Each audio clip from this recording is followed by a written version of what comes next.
सारथी। गोल्डी मसाले लाए हैं फ्रेश लॉक टेक्नोलॉजी जो रखे मसालों को हर समय फ्रेश। गोल्डी मसाले। नमस्कार, हमारे खास बुलेटिन में आपका स्वागत है और आज हम बात कर रहे हैं हक का मसला अब रोस में जैन अल्फा।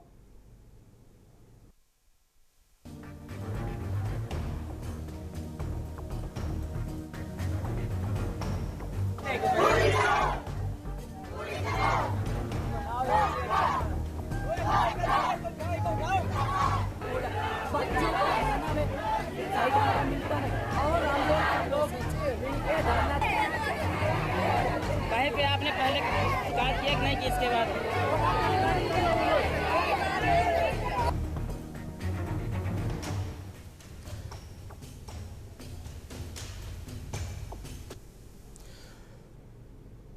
तो के न्यूज की बड़ी बहस में आज हम बात करें हक का मसला अब रोस में जैन अल्फा। युवा आक्रोश से बच्चों के आंदोलन तक देश में अब तक आपने नेताओं के धरने देखे होंगे, कर्मचारियों के आंदोलन देखे होंगे, जैन जी के युवाओं को पेपर लीक और रोजगार के लिए जंतर मंतर पर हुंकार भरते भी आपने देखा है। लेकिन अब इस देश में वो हो रहा है जो शायद किसी सरकार ने, किसी हुक्मरान ने सपने में भी नहीं सोचा होगा। जी हां, हम बात कर रहे हैं 2013 के बाद पैदा हुए वो मासूम बच्चे। आज वो बच्चे अपने हक के लिए, बुनियादी सुविधाओं के लिए सड़कों पर गदर मचा रहे हैं। तस्वीरें देखिए, यूपी के फतेहपुर की हम पहली तस्वीर आपको दिखा रहे हैं, जहां किशनपुर स्थित सर्वोदय इंटर कॉलेज के हजारों छात्र छात्राएं सड़कों पर उतर आए हैं। वजह क्या है? स्कूल में बिजली नहीं है, पीने का साफ पानी नहीं है, बैठने को बेंच नहीं है और शिक्षा व्यवस्था पूरी तरह से बदहाल है। हाथों में बाबा साहब भीमराव अंबेडकर की तस्वीरें और अपनी मांगों की तख्तियां लेकर इन स्कूली बच्चों ने कॉलेज के गेट पर ताला जड़ दिया है।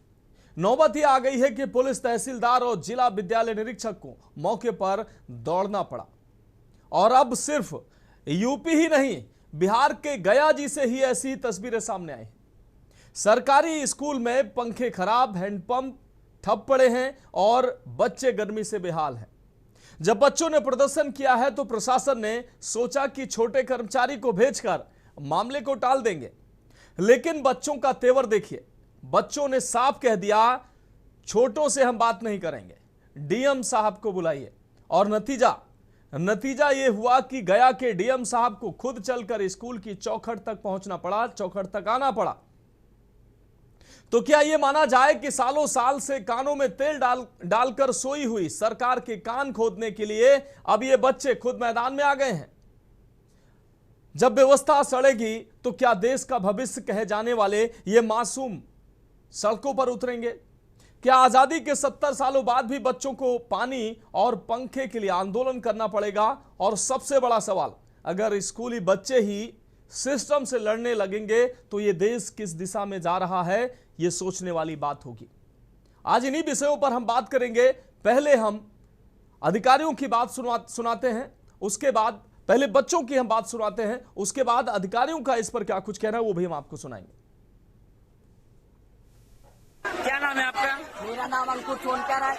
भाई साहब, यहाँ हम लोग शुद्ध पानी नहीं है, पंखे से किरण आ रहा है, बच्चों को किरण मार रहा है और शौचालय कोई साफ सफाई नहीं, जर्जर आ रहा है, बच्चों को खाना में सही ढंग का मिलता नहीं। और हम लोग सब लोग मिलकर धरना दिए तो सिस्टरों को कोई तरह आगे नहीं आने दे रहा, उनको रोक रहा। देखो हम सब जेल करने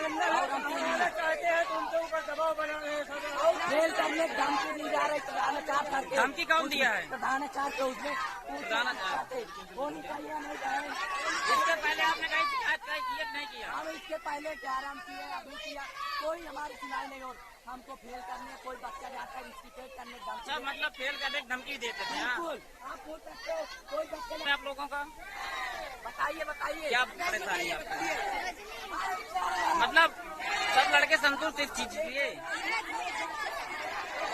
कहीं पे आपने पहले शिकायत किया कि नहीं कि इसके बाद?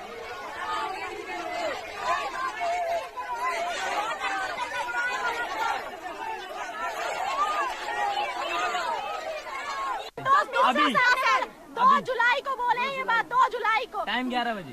टाइम 11 बजे नहीं, 11 बजे अभी 11 बजे अभी 11 बज रहा है, लेकिन अभी के बाद 7वें घंटे मुझे पढ़ाते 1 बजे आए थे वो। अच्छा, उनने आपको क्या बोला? भैया वो बोल रहे थे, मतलब लड़कियां बोली सर यहाँ पास पंखा नहीं चलता है, बोल रहे अभी रुक चलो 4 पंखे लगवा दे। हम बोले सर जी केवल हम सुबह से चिल्ला रहे, पंखों के लिए थोड़ी ना चिल्ला। तो क्या बोल रहे, तू बैठ जाइएगा, अगर हम आपको सम्मान दे, हमें सम्मान मिलना चाहिए। यहाँ स्मेल आती है, इतनी गंदगी है, मैं 9th B में इतने अच्छे से नहीं बैठ सकती, मैं 2 मिनट भी नहीं रह सकती यहाँ। तो क्या करें, इतना ही बहुत सफाई कर लो ना। अच्छा, ये उनकी लैंग्वेज है। हाँ, मैंने कहा ये ऐसी ऐसी बातें हैं, क्लास से अगर 1 सेकंड भी लेट हो जाएगा बच्चा तो उनकी प्रेजेंट ही नहीं भरते। क्या बोलते हैं, तू आए कैसे, क्लास से बाहर निकल यहाँ से। मनोज सर बोलते हमारे क्लास 9th B के मनोज क्लास टीचर मुझसे बोल रहे थे, बहुत गंदा शब्द मुझसे बोले थे। मैं प्रिंसिपल सर जी से बताई थी, तो प्रिंसिपल सर जी बोले थे तुम अच्छी नहीं हो, वो मनोज सर अच्छे। सुबह सूचना प्राप्त हुई थी कि कुछ छात्रों द्वारा सर्वोदय इंटर कॉलेज थाना किशनपुर के अंतर्गत अपनी मांगों को लेकर इकट्ठा हुआ गया है, जिसके क्रम में DIOS को और संबंधित तहसील के SDM को मौके पर भेजा गया, जिसमें थाना भी उपस्थित था। बच्चों से वार्ता की गई और वार्ता में ये निकल के आया है बच्चों की कुछ मांगे हैं, जिसमें कि बच्चे चाहते हैं कि पेयजल हेतु RO की समुचित व्यवस्था की जाए, प्रत्येक कक्षा में 1 पंखा है उसको 4 किया जाए, MDM के अनुसार जो मेनू बनाया हुआ है उसके अनुसार खाना उपलब्ध कराया जाए, कक्षा 6, 7 और 8 में बेंच और डेस्क की समुचित व्यवस्था की जाए, शौचालय में साफ सफाई नियमित तौर से की जाए और खेल के मैदान में भी साफ सफाई की जाए। एक अन्य मांग भी थी जिसमें उनका ये कहना था कि इंटर कॉलेज में विज्ञान कोर्स को भी मान्यता प्रदान की। बच्चों के द्वारा जो लिखित मांगे की गई जिसमें से बिजली, पंखा, पानी और MDM संबंधी विशेष समस्याएं उन्होंने इंगित की है। लिखित रूप में उनको बता दिया गया है कि प्रत्येक कमरे में हम लोग 4 पंखे लगवाने जा रहे हैं और आज रात से लेकर कल तक लग जाएंगे। वायरिंग जो है हमारी ओपन है, उसको हम लोग वायरिंग पाइप वाली कराएंगे।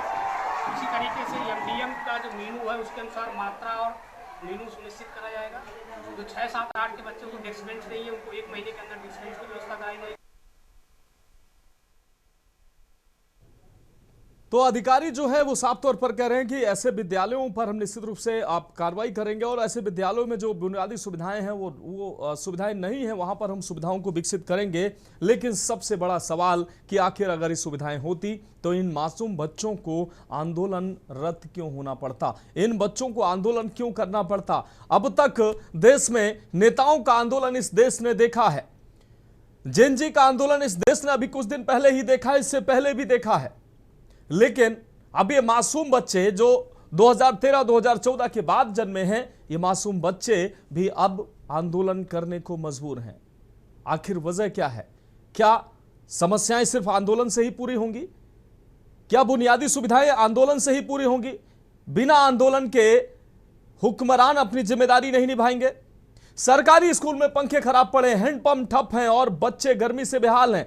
पंखे नहीं है और अगर कहीं पंखे हैं तो वो करंट उनमें आ रहा है, बच्चे डरे सहमे हैं। और अगर वो बच्चे शिकायत करते हैं तो उनसे अभद्रता की जाती है, उनसे ऐसी भाषा का इस्तेमाल किया जाता है जिस भाषा का बच्चों ने साफ तौर पर शिकायत की है। बच्चे आजकल, ये बच्चे नई जनरेशन के बच्चे हैं, दुनिया ये देख रहे हैं और ये जनरेशन जो है डिजिटल युग की जनरेशन है, ये आपके गलत व्यवहार को बर्दाश्त नहीं करेगी।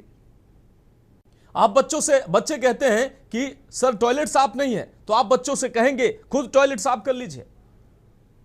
बच्चे अगर कहेंगे सर गर्मी लग रही है, स्कूल में पंखे नहीं है, तो आप कहेंगे बैठ जाइए।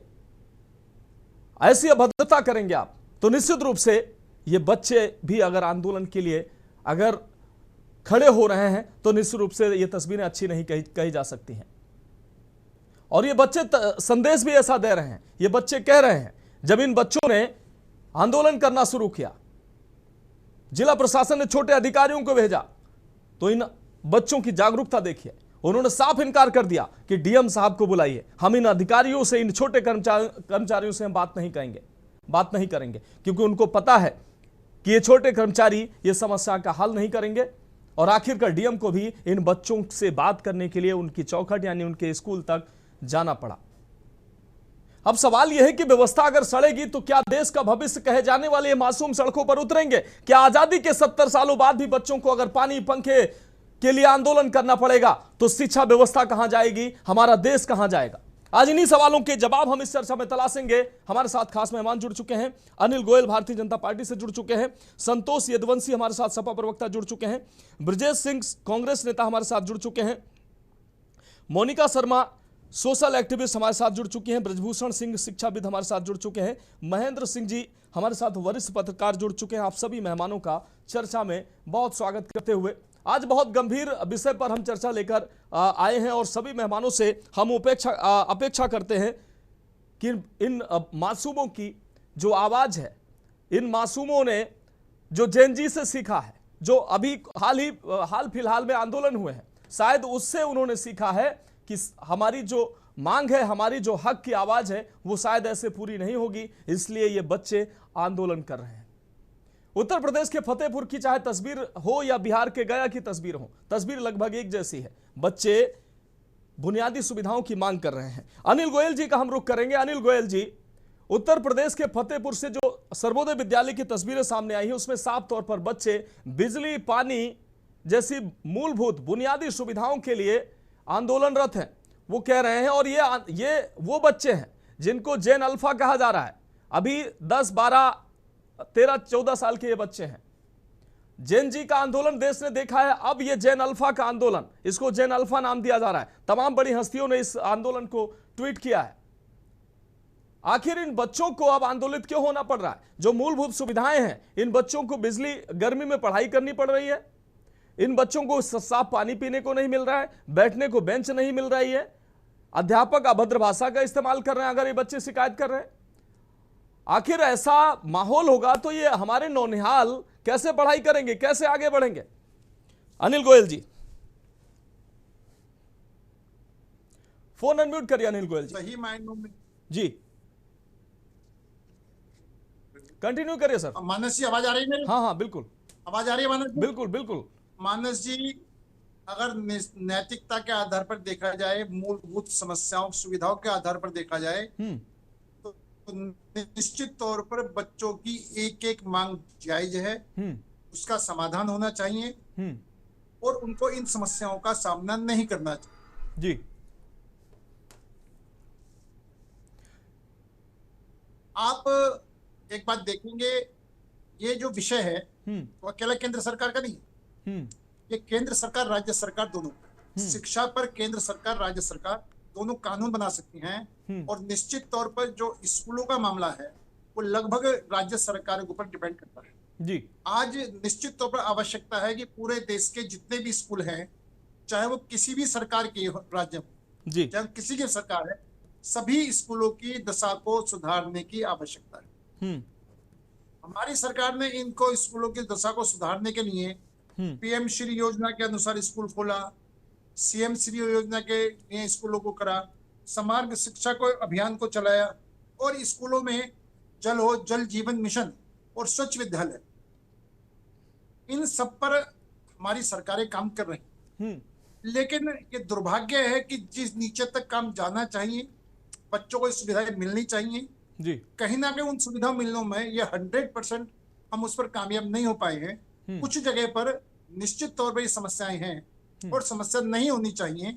आज बच्चों ने जिस शिक्षा को ध्यान में दिलाया है, वो कहीं ना कहीं इसके अंदर अधिकारी कह लो या बाकी लोग कह लो, कहीं ना कोई सिस्टम में गड़बड़ है। इस सिस्टम को ठीक करने की जरूरत है और हमारी सरकार निश्चित तौर पर जो भी कमियां हैं, जल्दी से जल्दी इसको पूरा करके बच्चों की समस्याओं के समाधान का प्रयास करेगी। लेकिन एक सबसे बड़ा डर जो सामने है, वो डर ये है, और वो हम सभी माननीय विपक्षी दलों को इसकी चिंता करनी चाहिए।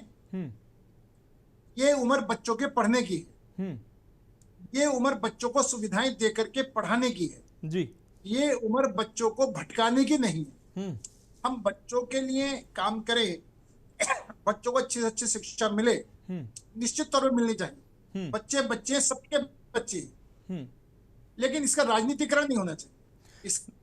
नहीं अब अनिल गोयल जी, क्या लगता है आपको कि इसका राजनीतिकरण हो रहा है? अगर ये बच्चे बिजली पानी की मांग कर रहे हैं, पंखे की मांग कर रहे हैं कि साहब बैठने का बेंच नहीं है, अध्यापक से जब हम शिकायत करते हैं अध्यापक अभद्र भाषा का इस्तेमाल करते हैं, वो अगर टॉयलेट साफ पूछते हैं सर टॉयलेट साफ नहीं तो कहते खुद साफ कर लीजिए, तो ये भाषा अगर अध्यापकों की होगी और सुविधाओं के नाम पर सिफर होंगे अगर ये विद्यालय, तो फिर इन बच्चों को, ये बच्चे घर पर सारी सुविधाएं अगर इनको मिल रही हैं या नहीं भी मिल रही हैं, दूसरे को देख रहे हैं कि फला स्कूलों में और तमाम जगहों पर ऐसी सुविधाएं, हमारे यहाँ आखिर सुविधाएं क्यों नहीं है, तो अगर उसकी आवाज उठाते हैं तो क्या इनको कोई भटका रहा है? मनोज जी, मैंने क्या कहा जी, मैंने ये कहा नहीं वो भटका रहा है, मैंने इसको भटकाने की जगह सही रास्ते पर लेकर चलने का मामला है। मैं किसी भी समस्या से को नकार नहीं रहा हूं जी, लेकिन ये काफी जगह सुधार हुआ है, बाकी सब जगह सुधार होने की आवश्यकता है।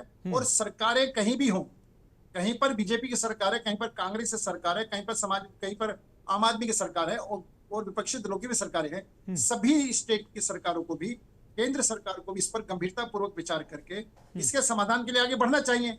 हम जहां तक अपनी बात कर रहे हैं, बीजेपी की तरफ से कर रहे हैं, हमारा बराबर प्रयास है कि इन सुविधाओं को अधिक से अधिक तेजी से इनको नीचे तक लाया जाए, बच्चों की सुविधाओं का ध्यान रखा जाए। ठीक है, बच्चों की एक एक मांग हम जायज अनिल बता गोयल रहे जी, हैं, किसी को नाजायज नहीं। अनिल गोयल जी, कहां किसकी सरकार है इस विषय को तो मैं सामने ही मैंने इसकी बात ही नहीं करी है। जहां से खबर सामने आई है, जहां से ये आंदोलन बच्चों का निकल कर आया है, बस उसी खबर को हम लेकर आपके बीच आ गए हैं कि आखिर यहां ऐसी अव्यवस्था है तो क्यों है। जिले के अधिकारी जिम्मेदार हैं, प्रशासनिक अधिकारी जिम्मेदार हैं, या ऊपर से इनको, इन विद्यालयों को सुविधाएं नहीं मिल रही हैं, यहां पर अव्यवस्थाएं हैं, तो आखिर क्या जिम्मेदार अधिकारी ऊपर से बजट इस विद्यालय को नहीं मिल पा रहा है? मुझे नहीं पता है कि कहां पर किसकी सरकार है और कहां सरकार से मुझे नहीं वास्ता नहीं लेना, लेकिन वास्ता तब है जब यहां बुनियादी सुविधाएं नहीं होंगी, तो निश्चित रूप से वास्ता होगा कि आखिर सरकार इन विद्यालयों में बच्चों के लिए मूलभूत सुविधाओं की व्यवस्था क्यों नहीं कर रही है। आपकी बात गोयल जी आ गई, हम आपके पास फिर से एक बार आएंगे। संतोष यदुवंशी जी, आपका रुख करेंगे। संतोष यदुवंशी जी, हम शिक्षा की बात करते हैं, लेकिन जब शिक्षा देने की बात आती है तो मूलभूत सुविधाएं हम नहीं दे पाते हैं, और ये आजादी के 70 साल 75 सालों के बाद अगर इस विषय पर हम चर्चा कर रहे हैं तो निश्चित रूप से ये शर्मसार करने वाली बातें हैं। आज हम उम्मीद नहीं कर रहे थे, आप भी उम्मीद नहीं कर रहे थे कि ये मासूम बच्चे, जिनको हम जेन अल्फा जिनको नाम दिया जा रहा है, ये मासूम बच्चे भी खड़े होकर आंदोलन करने के लिए मजबूर होंगे। और आंदोलन, इनकी मांगे क्या है? साहब पंखा ठीक करा दीजिए, बैठने के लिए बेंच दे दीजिए, स्कूल में ठीक से पानी हमको दे दीजिए, ताकि हम अपनी सुचारू रूप से पढ़ाई जारी रख सके। जी मानव जी, आज का जो युवा पीढ़ी है और खासकर जो जिसको जेन जी कहा जा रहा है, वो अपने अधिकार के लिए लड़ना जानता है, वो सवाल करना जानता है, और वो इस बात को भी जानता है कि बिना लड़े हमारा समस्या का समाधान होने वाला नहीं है। जी, ये तो बात क्लियर हो गई है कि ये आज का जो युवा है वो ये समझ रहा है कि बिना लड़े हम कुछ मिलने वाला नहीं है, और समस्या का समाधान करने के लिए हमको लड़ना होगा। वो सवाल कर रहा है और लड़ रहा है। अभी जो आपके चैनल के माध्यम से फतेहपुर में और गया में जो स्कूल का जो मामला है, उसके लिए जो लड़के हैं वो 12-13 साल के लड़के हैं, वो अगर ये कहा जाए कि कोई उसका राजनीतिकरण, तो मैं नहीं मानता हूं, क्योंकि उतने 12-13 साल के बच्चे कोई भी राजनीतिक पार्टी, कोई राजनीतिक व्यक्ति उनको भड़का नहीं सकता। जी, मेरे कहने का मतलब यह है कि ये सही भी है। और ये जो बच्चे हैं, ये 12-13 साल के, 14 साल के बच्चे हैं। मैं तो ये देख रहा हूं कि 10 साल का बच्चा है, वो अपने पिताजी से भी क्वेश्चन कर रहा है, और अगर हम गलत उनको बोल नहीं सकते हैं, तो ये जो बदलाव आया है एक तरह से अच्छा भी इसको मानेंगे, क्योंकि सबकी जवाबदेही तय होनी चाहिए। जी, अगर किसी का, किसी भी अधिकारी का, किसी मंत्री का, किसी विधायक का अगर कहीं कमिटमेंट है और रिस्पांसिबिलिटी है, तो अकाउंटेबिलिटी भी उसको होनी चाहिए। क्योंकि स्कूल का मामला है, और पंखे के लिए और पानी के लिए और शौचालय के लिए बच्चे अगर धरना प्रदर्शन कर रहे हैं, तो ये बताइए कितनी छोटी चीजों के लिए अगर इतने छोटे बच्चे अगर धरना करने लगे, और ये कहने लगे कि छोटे अधिकारियों को उससे बात नहीं करना है, जिले के बड़े आला अधिकारी को भेजिए, तो ये बहुत बड़ी बात है। ये समझ जाना चाहिए कि अब जो यहाँ आज का जो युवा पीढ़ी है वो चुप बैठने वाला नहीं है। वो आप उसको बरगला नहीं सकते हैं, वो आपसे आपकी आंखों में आंखें डाल के बात करना जानता है, वो अपने अधिकारियों के लिए लड़ना जानता है। और जो बड़े अभी जो दिल्ली में जो प्रोटेस्ट हुआ था ये नीट पेपर लीक के मामले को लेकर के जी, तो मैं तो ये कहूंगा कि ये जो बच्चे हैं, जो आज का युग है, उसमें मोबाइल से सारे बच्चे देख रहे हैं कि क्या देश में हो रहा है, कौन नेता क्या बोल रहा है, कौन किसके पक्ष में बोल रहा है, कौन हमारे हक के लिए लड़ रहा है, कौन राजनीति कर रहा है, उनको सब पता है। तो उन्होंने भी जब लड़ा तो अपने हक के लिए लड़े और एकजुट भी हुए। उसमें भी किसी पार्टी का कोई नेता किसी को जो है कोई बरगलाया नहीं था। तो उसी प्रकार से जो छोटे बच्चे हैं उनको भी कोई बरगला नहीं रहा है। और मैं तो ये कहूंगा कि अधिकारियों को भी और नेताओं को भी सजग हो जाना चाहिए, क्योंकि सबकी जवाबदेही तय भी होना चाहिए। और स्कूलों में जो शौचालय और पंखे का जो समस्या है, ये तो अगर कॉलेज प्रशासन चाहे तो इसको जो है 1 घंटे के अंदर में सॉल्व कर सकता है, क्योंकि किसी के घर में भी अगर शौचालय या पंखे या कोई छोटी मोटी जो चीजें अगर खराब हो जाती है तो घंटा 2 घंटा में वो बन जाता है। और विद्यालय की बात है, लेकिन उनके काम करने का वो अगर पहले ये सोचते होंगे कि ठीक है ऐसे चलेगा, बच्चों को डरा देंगे, बच्चों को धमका देंगे, बच्चों को जो है कह देंगे कि नहीं तुम अगर ये धरना प्रदर्शन करोगे तो तुम्हारा नाम कट जाएगा। और ये यूनिवर्सिटी में भी हो रहा है। अभी जो है उत्तर आपके लखनऊ के जो हजरत 10 नंबर चौराहे पे कितना बड़ा आंदोलन हुआ है नौजवानों का, फीस वृद्धि को लेकर के, यूनिवर्सिटी में जो फीस वृद्धि को लेकर के और छात्र संघ की बहाली को लेकर के, और उसमें गिरफ्तारियां भी हुई है। तो और बड़े स्तर पे हुआ है। नहीं संतोष जी, आजकल ये डिजिटल युग की जो पीढ़ी है ये कह रही है पहले का दौर अलग था। पहले जो बच्चों की पिटाई हो जाती थी वो घर पे नहीं बताते थे और जबरदस्त पिटाई हो जाती थी, मुर्गा बना दिए जाते थे, तमाम ऐसा व्यवहार होता था, वो दिल पर नहीं लेते थे। आज का युवा कह रहा है, और अभी बच्चों की हमने बातें सुनवाई, वो बच्चे कह रहे हैं कि मेरे साथ व्यवहार अच्छा होना चाहिए। हम अगर सम्मान से शिक्षकों से बात कर रहे हैं कि सर हमारे सामने ये समस्या है, तो शिक्षक मुझसे ये नहीं कह सकते हैं जाइए टॉयलेट साफ कर लीजिए, ये भाषा हमको बर्दाश्त नहीं है। तो सम्मान अगर हम दे रहे हैं तो सम्मान हमको चाहिए। ये बच्चे हैं आजकल डिजिटल युग के बच्चे, आखिर इनको कौन गुमराह कर सकता है। हम एक छोटे से ब्रेक के लिए रुक रहे हैं, हमारे साथ खास मेहमान जुड़े हुए हैं। एक छोटे से ब्रेक के बाद इस महत्वपूर्ण विषय पर चर्चा जारी रहेगी।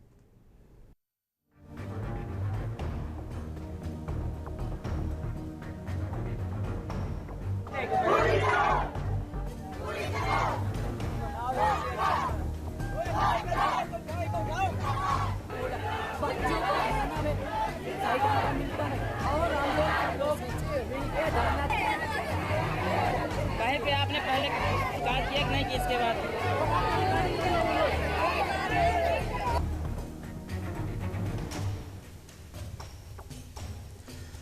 तो ब्रेक के बाद हमारे खास शो में एक बार फिर से आपका स्वागत है। बात कर रहे हैं हक का मसला अब रोस में जेन अल्फा, और सीधे चर्चा का रुख कर रहे हैं। हमारे साथ खास मेहमान जुड़े हुए हैं। ब्रजभूषण सिंह जी हमारे साथ जुड़े हुए हैं, शिक्षाविद हैं। ब्रजभूषण सिंह जी, हम आपका रुख कर रहे हैं। ब्रजभूषण सिंह जी, शायद हमें और आपको और शायद व्यवस्था को ये उम्मीद नहीं थी कि ये बच्चे भी जो अभी 10-12 साल, बमुश्किल 10-12-13 साल के बच्चे हैं, ये भी आंदोलित हो सकते हैं, ये भी आंदोलन कर सकते हैं, अब अपने हक की मांग के लिए सड़क पर आ सकते हैं।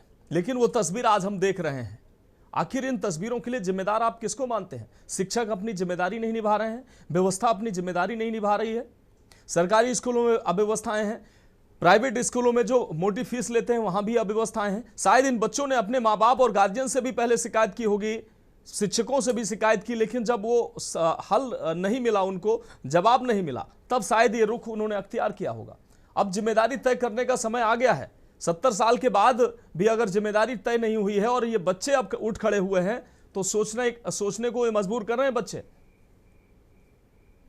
जी मानस जी, आपको और समस्त पैनलिस्ट को मेरा सादर नमस्कार जी। और एक बहुत ही अच्छा कंटेंट विमर्श के लिए दिया है समाज को, इसके लिए भी विशेष धन्यवाद। शुक्रिया सर। सवाल इस बात का है कि मैं इसको अगर थोड़ा सा विस्तार से चर्चा करना चाहूं तो कश्मीर से लेकर कन्याकुमारी तक सरकारी स्कूलों की व्यवस्था को देखा जाए तो विगत 20 वर्षों से जो दुनिया भारत के सबसे टॉप 4 एग्जाम है, जेई, नीट, प्रशासनिक सेवा, प्रदेश की प्रशासनिक सेवा, तो उत्तर प्रदेश के भारत के सरकारी स्कूलों का किसी भी राज्य में 1% भी रिजल्ट नहीं है। तो मुझे लगता है कि क्या सरकार की शिक्षा व्यवस्था संदेह के घेरे में है।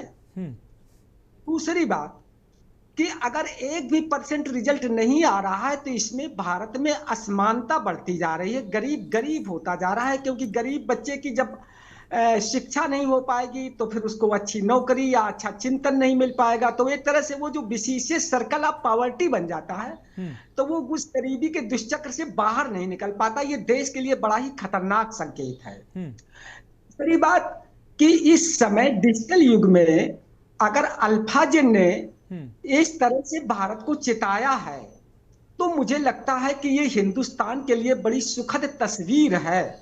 और राजनीति जो नकारात्मक अपनी ऊर्जा को व्यय करती है, जैसे किसी दल को जवाब देना है तो जवाब देने में नकारात्मक ऊर्जा, आंदोलन क्यों फैला, आंदोलन को कैसे दबाया जाए, या वोट बैंक को कैसे बढ़ाया जाए, या सामाजिक समरसता को कैसे नष्ट किया जाए, इस तरीके से जो नकारात्मक राजनीति जो अपनी ऊर्जा का 80% से ज्यादा नकारात्मक व्यय करती है, उसका ये कर्तव्य बन जाता है कि हिंदुस्तान की राजनीति सावधान हो जाए। क्योंकि अभी तक तो जेनजी ने आपको ललकारा था, लेकिन सिंह जी, मैं सिर्फ राजनीति को ही क्यों कहूं, अगर शिक्षक अपनी जिम्मेदारी नहीं निभा रहे हैं, व्यवस्था में बैठे एक एक कर्मचारी अपनी जिम्मेदारी नहीं निभा रहा है, तो सिर्फ राजनीतिज्ञों को नहीं, हर व्यक्ति को सोचने की जरूरत है, उसको अपनी अकाउंटेबिलिटी, अपनी जिम्मेदारी निर्वहन करने की जरूरत है। आज ये बच्चे सवाल शिक्षकों से कर रहे हैं, तो इसमें शिक्षकों का अगर दोष नहीं तो फिर दोषी किसको माना जाए। आखिर इन विद्यालय में, ये प्राइवेट विद्यालय सर्वोदय इंटर कॉलेज का हो चाहे बिहार का सरकारी विद्यालय हो, ये बच्चे आज आंदोलित हैं तो शिक्षकों से गुहार लगा रहे हैं और डीएम साहब से अनुरोध कर रहे हैं कि साहब आप तो जिले के मुखिया हैं, कम से कम आप ही व्यवस्था देख लीजिए आके कि हम किस हाल में पढ़ रहे हैं, कौन सा पानी पी रहे हैं, किस पर बैठ रहे हैं।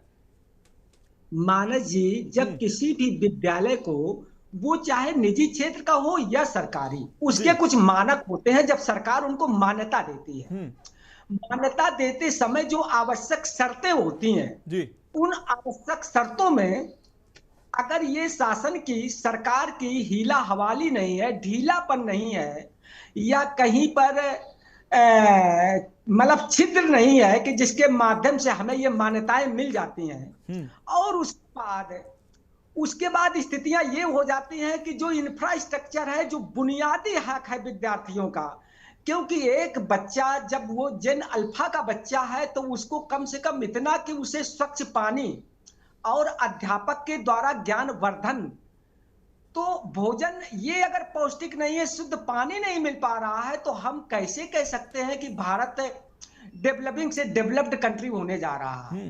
हाँ, एक इसका सुखद लक्षण ये है कि इस समय देश का जो नौजवान है, छोटे बच्चे हैं, अपने अधिकारों के प्रति सजग हो रहे हैं।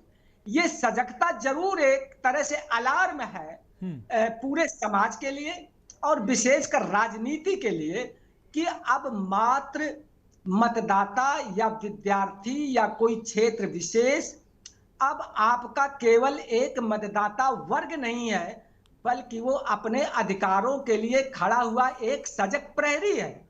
और ये जेन अल्फा हमें ये बता रहा है कि हिंदुस्तान की बुनियादी स्थितियां बहुत कमजोर हैं। मुझे तो लगता है कि हिंदुस्तान को एक श्वेत पत्र शिक्षा के व्यवस्था में जरूर जारी करना चाहिए, जिसमें उन बुनियादी चीजों का बखूबी अध्ययन हो, बखूबी लोगों के बीच में आए, जिसमें लोग भी अपना सहयोग कर सके और समग्र समाज, एनजीओ, मीडिया और सारे लोग अपना सहयोग कर सके, क्योंकि अगर हम शिक्षा जैसा बुनियादी अधिकार नहीं दे सकते, बिल्कुल अधिकार हम संवैधानिक तो दे शिक्षा दिया, जैसा बुनियादी अधिकार और उसमें हम व्यवस्थाएं अगर नहीं दे सकते तो निश्चित रूप से हमें सोचने की जरूरत है। बहुत शुक्रिया ब्रजभूषण सिंह जी, आप जुड़े रहिए हमारे साथ। इस बीच ब्रजेश सिंह जी कांग्रेस नेता हमारे साथ जुड़े हुए हैं। ब्रजेश सिंह जी, आज जिस विषय पर हम चर्चा कर रहे हैं ये राष्ट्रीय विमर्श का आज विषय बन चुका है और जो तस्वीरें सामने आई हैं, तमाम प्रख्यात लोगों ने इन तस्वीरों को ट्वीट किया है। कुछ लोग इस तस्वीर को सुखद बता रहे हैं और कुछ लोग सोचने के लिए मजबूर, गिरेबान में झांकने की ये तस्वीर बता रहे हैं। आपको ये तस्वीरें कैसी लगती हैं? हमने कॉलेज लेवल के छात्रों को, स्टूडेंट को और अभ्यर्थियों को और जेन जी को प्रदर्शन करते देखा है, लेकिन आज जेन अल्फा, वो मासूम, वो छोटे बच्चे 10 साल 12 साल 13 साल के बच्चे अगर आंदोलन करने को मजबूर हैं और मांग उनकी देखिए, वो बुनियादी बातें, बुनियादी सुविधाएं जो उनको मिलनी चाहिए थी, बिना आंदोलन बिना किसी मांग के मिलनी चाहिए थी, वो नहीं मिल रही है। देखिए, सबसे पहले बड़े भाई ये बात है कि अब जो ये नई पीढ़ी के बच्चे हैं ना, ये सिर्फ पढ़ाई की तक ही सीमित नहीं है, ये अपने अधिकारों को समझते हैं कि मुझे मेरे अधिकार कैसे लेने हैं। रही बात शिक्षा की, तो आज जो मैं बात करने चल रहा हूँ कोई राजनीतिक नहीं करूंगा, लेकिन जब शिक्षा मूलभूत में बच्चे किस लिए लड़ रहे हैं? पंखे नहीं है, सफाई नहीं हो रही है, बेंच ठीक से नहीं चल रहा है, किताबें ठीक से नहीं है, अध्यापक पढ़ा नहीं रहे हैं, किसी भी राजनीतिक दल की नहीं है, बल्कि शिक्षा व्यवस्था की विफलता का सवाल है।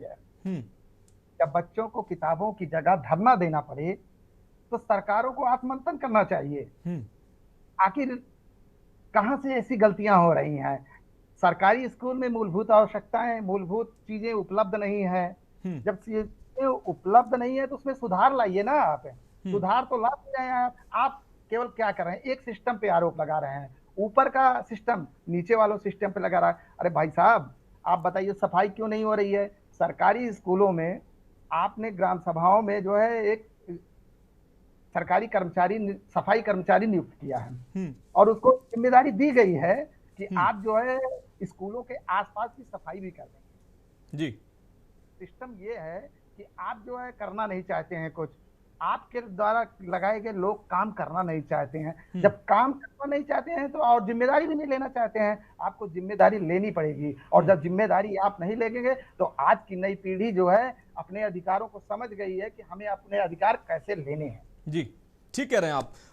सोशल एक्टिविस्ट मोनिका शर्मा जी हमारे साथ जुड़ी हुई हैं। मोनिका शर्मा जी, हम आपका रुख कर रहे हैं। मोनिका शर्मा जी, ये जो मासूम बच्चे हैं, ये जेन अल्फा जिनकी हम बात कर रहे हैं और जिनका आंदोलन आज राष्ट्रीय विमर्श की बात बन चुका है, ये शायद ये कह रहे हैं कि जो अव्यवस्था का दौर था, जो बर्दाश्त करने की सीमा थी, वो दौर दूसरा था। हम बर्दाश्त नहीं करेंगे, हमको सुविधाएं भी चाहिए, व्यवस्थाएं भी चाहिए, अकाउंटेबिलिटी भी चाहिए। शायद इसलिए ये बच्चे, जो आंदोलन हमने पहले कभी नहीं देखा था, आज वो आंदोलन हमको देखने को मिल रहा है। ये तस्वीरें सुखद हैं या सोचने को हमको मजबूर कर रही हैं, गिरेबान में हमको झांकने के लिए मजबूर कर रही हैं? मोनिका शर्मा जी।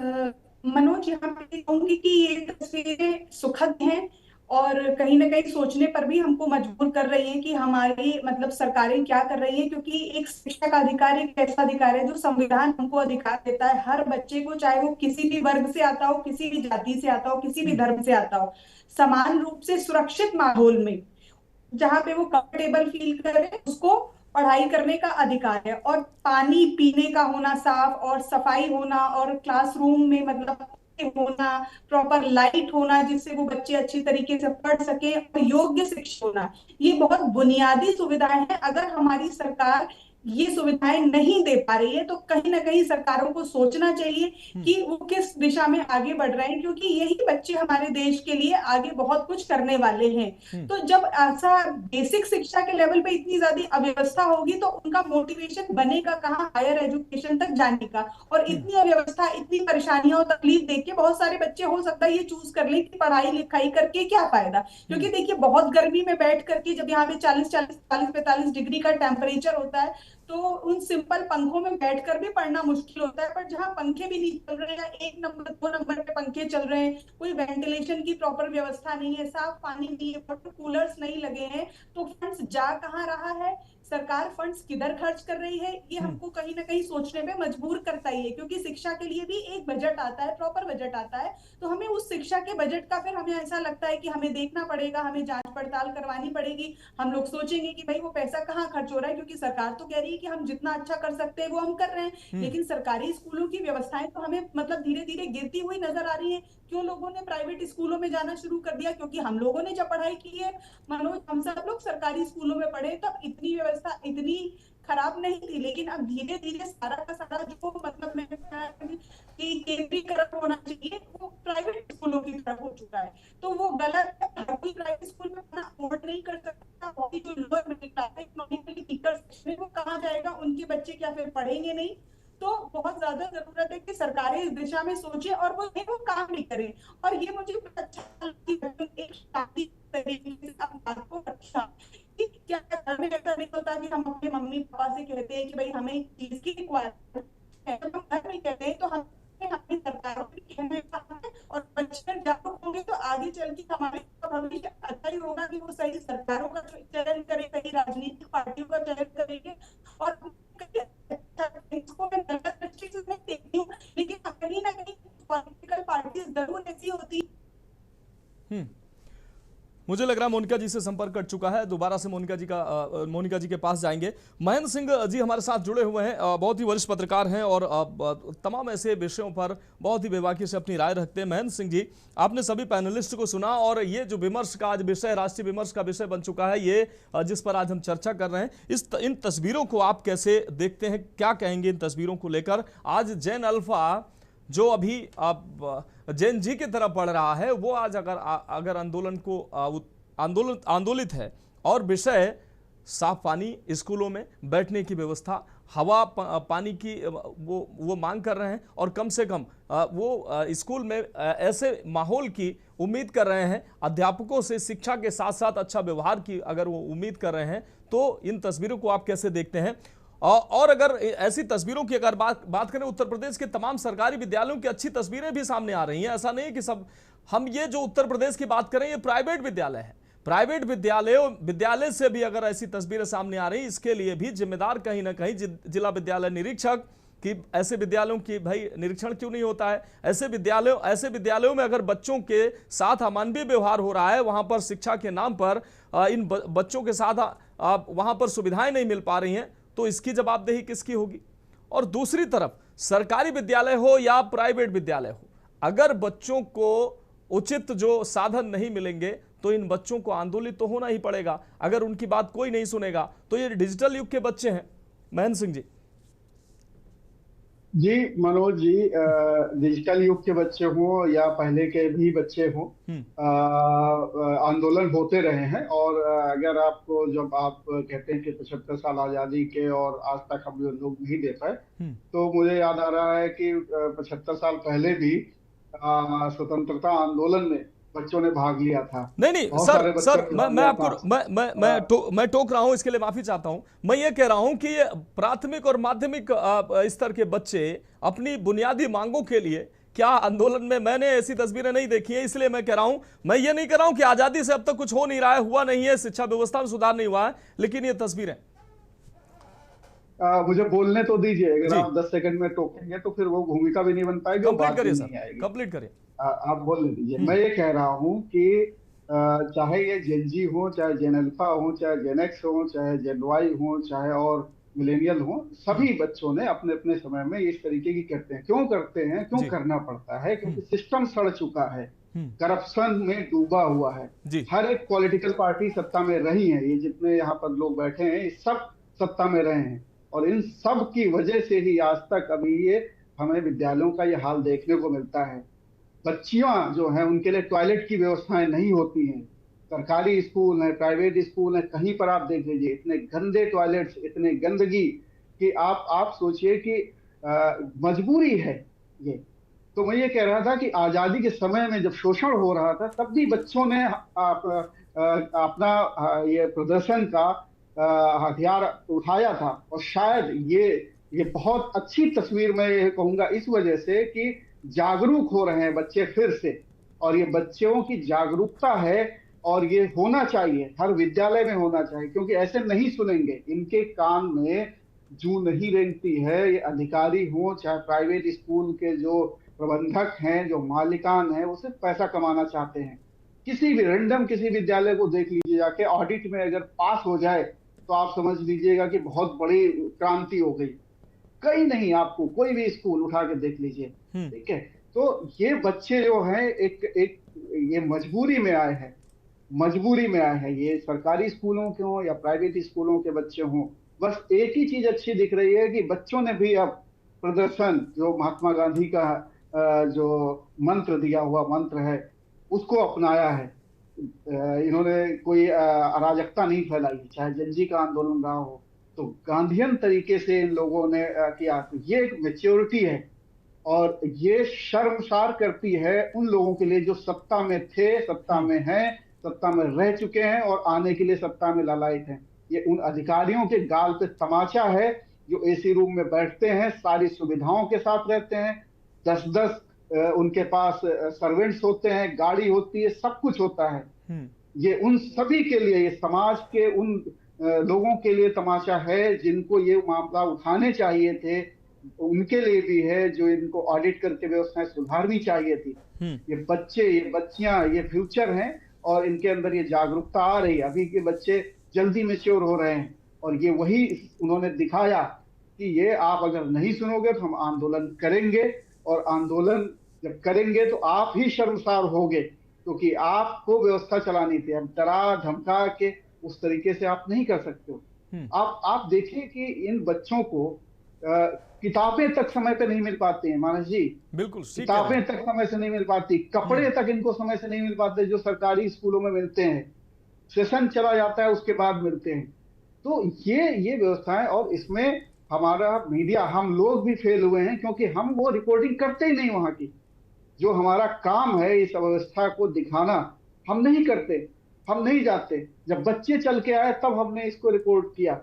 हम कोई भी जो है, अभी आप देखेंगे कि ये बच्चों का मामला हो या सिविल सोसाइटी के दूसरे मामले हो, तमाम सड़कें खराब हो चुकी हैं, उनके मामले हो, बारिश में पूरी दिल्ली भर गई, सदर बाजार से लेके तमाम, मतलब मैं कह रहा हूं कि इतना मैग्नीट्यूड इतना बड़ा है समस्याओं का, और करप्शन इतना ज्यादा है कि बिल्कुल नाक तक डूबे हुए हैं जिनको सिस्टम में जो इन्वॉल्व है, जिनको चलाना है, जिनकी जिम्मेदारी है। तो ये बड़ा मामला है और ये आंख खोलने वाला मामला है, और ये कोई ऑर्गेनाइज तरीके से आंदोलन नहीं है, चाहे वो जनजी का रहा हो चाहे जनअल्फा का है आंदोलन। बिल्कुल।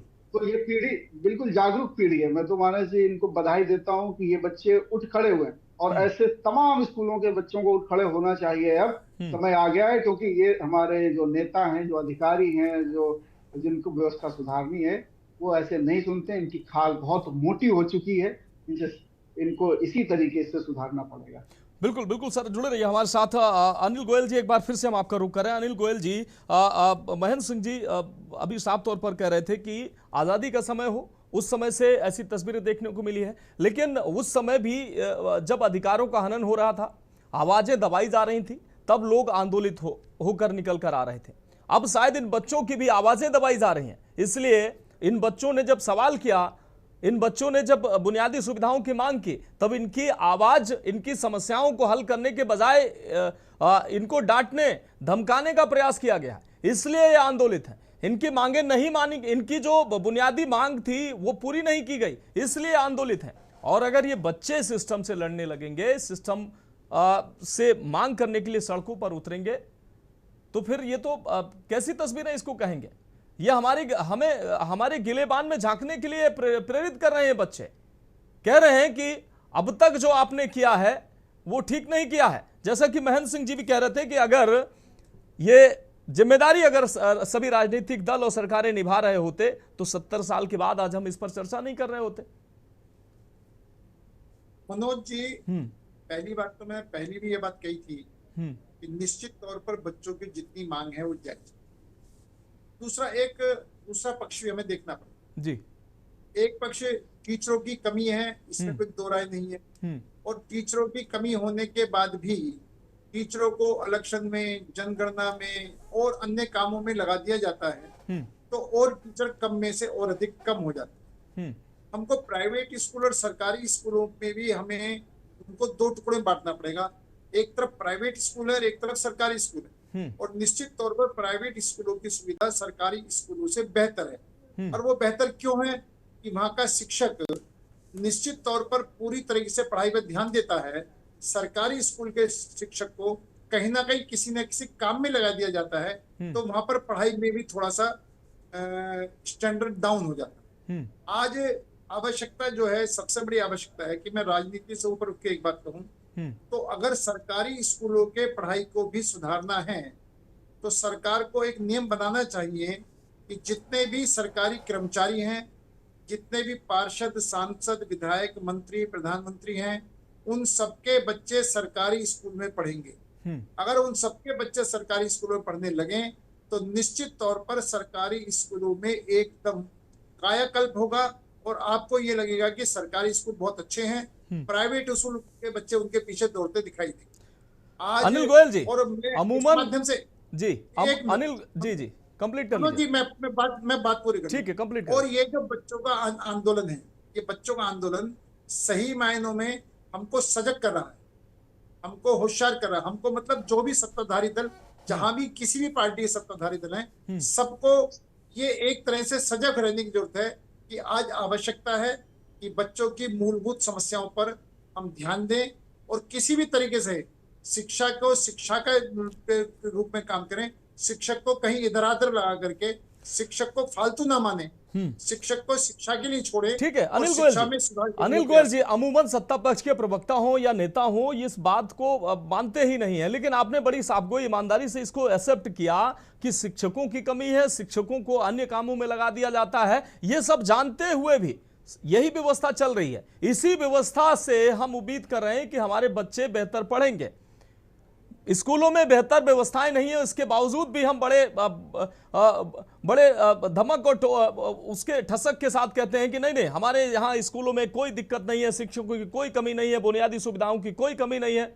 लेकिन जब ऐसी तस्वीरें सामने आती हैं तब हम जैसे मीडिया कर्मी हो, चाहे तमाम नेता हो, इस पर प्रतिक्रिया देते हैं। लेकिन व्यवस्था में वास्तविक जो कमियां हैं सबको पता है, लेकिन दूर करने का कोई प्रयास नहीं करता है। व्यवस्था है, सोचते हैं चलती है, चलने दीजिए।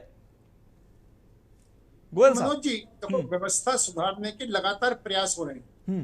हम किसी एक दो स्कूल, 4 स्कूल की वजह से पूरे देश की व्यवस्था को खराब नहीं बता सकते, लेकिन मैं पूरे देश की शिक्षा व्यवस्था बहुत बढ़िया है ये कहने के भी नहीं तैयार नहीं हूँ। हमें वास्तविकता को स्वीकार करना पड़ेगा। शिक्षा में और अधिक सुधार की आवश्यकता, हमको सुधार लाना पड़ेगा। जहां पर ज्यादा कमी है वहां पर ज्यादा ध्यान देना चाहिए। बाकी सब जगह पर शिक्षा पर ध्यान दे करके इसको सुधार करना पड़ेगा। लेकिन किन्हीं 2, 4, 5 स्कूल के ऊपर पूरे देश की शिक्षा व्यवस्था को खराब बताना भी नहीं, मैं पूरे देश की शिक्षा व्यवस्था को बेकार नहीं बता रहा हूं। मैं ये कह रहा हूं कि 20 साल पहले भी इन शिक्षकों से सरकारी काम कराए जाते थे और 20 साल बाद भी कराए जा रहे हैं। तो हमने सुधार क्या किया है? क्या इन शिक्षकों को मुक्त छोड़ा है हमने कि नहीं आप सिर्फ अध्यापन कार्य में लगिए, आप बच्चों के सिर्फ मुस्तकबिल को बेहतर बनाइए। आप इतना अगर कर पाएंगे तो हम मानेंगे कि आप बेहतर काम कर रहे हैं। लेकिन आप एक तो शिक्षकों को दूसरे कामों में आपने लगा रखा है और दूसरी तरफ उनको और भी बहाने मिले। भाई हम इस काम में व्यस्त नहीं है तो भी बहाने वो कर रहे हैं। तो कुछ वो अपनी जिम्मेदारी से भी भाग रहे हैं, इसलिए ये तस्वीरें हैं। नहीं, मैं ये मान रहा हूं, देखो कहीं ना कहीं कमी तो है जी। मैं इस कमी को स्वीकार करने में कोई संकोच नहीं। बड़े भाई अनिल जी ये नहीं कह पा रहे हैं कि हमारी सरकार यहाँ पर फेल है।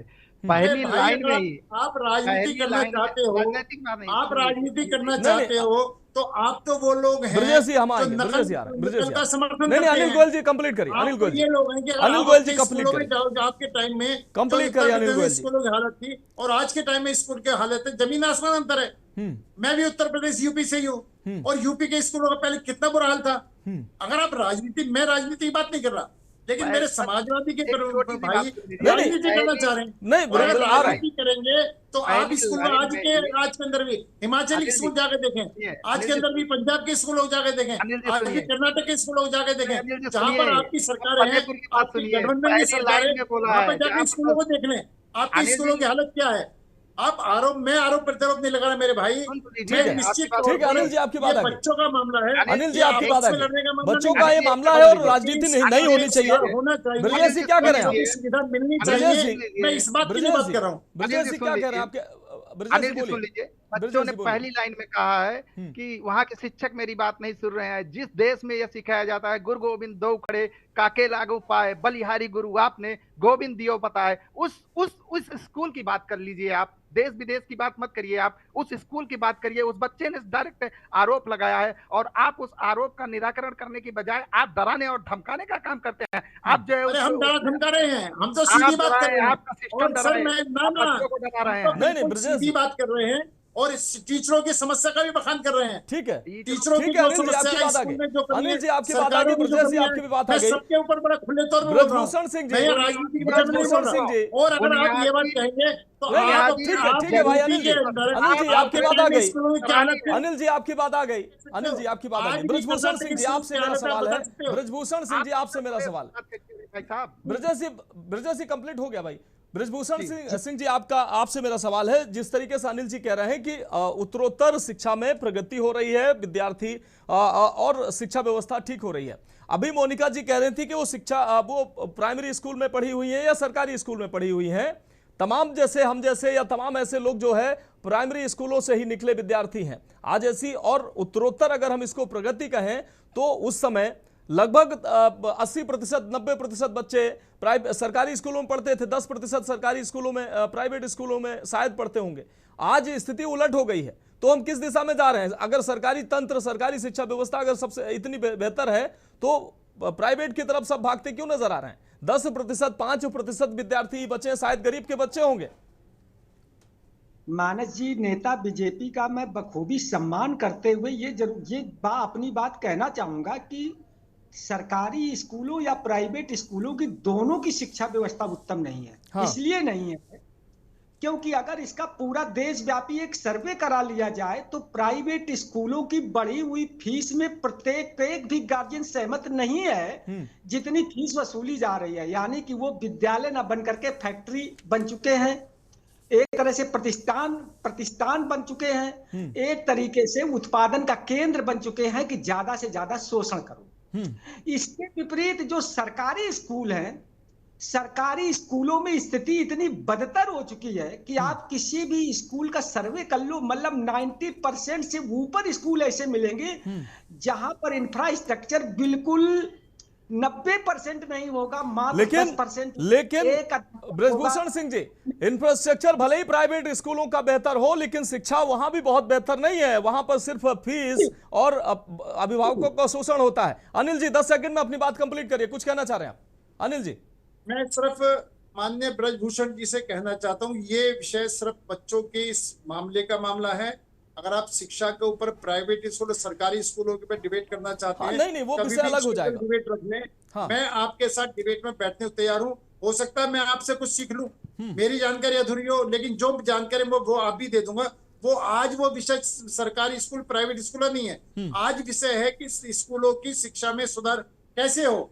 और आप बिल्कुल अनिल जी, माफी के साथ हम आपको रोकना चाहेंगे, समय आगे इजाजत नहीं देता है। लेकिन आज जो तस्वीरें निश्चित रूप से देश देख रहा है, हम और आप देख रहे हैं, वो तस्वीरें निश्चित रूप से एक स्तर से तो हम एक लहजे से देखा जाए, एक नजर से देखा जाए तो इसको सुखद कहेंगे, क्योंकि ये बच्चे भी जागरूक हो रहे हैं अपने अधिकारों के प्रति और इनको पता है कि कौन से उनको क्या सुविधाएं उनको मिलनी चाहिए। लेकिन दूसरी तरफ हमें अपने गिरेबान में झांकने के लिए भी ये तस्वीरें मजबूर कर रही हैं। फिलहाल आप सभी मेहमानों का इस खास चर्चा में जुड़ने के लिए बहुत शुक्रिया।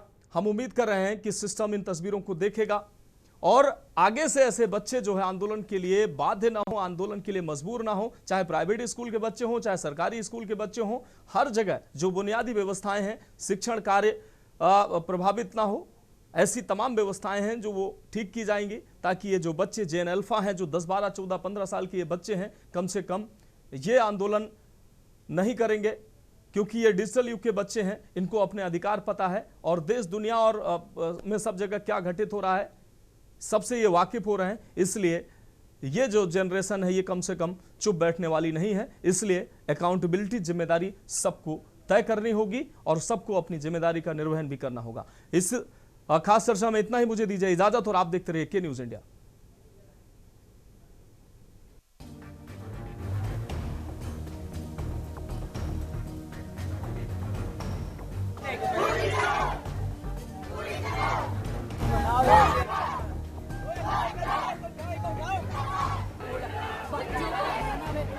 Right.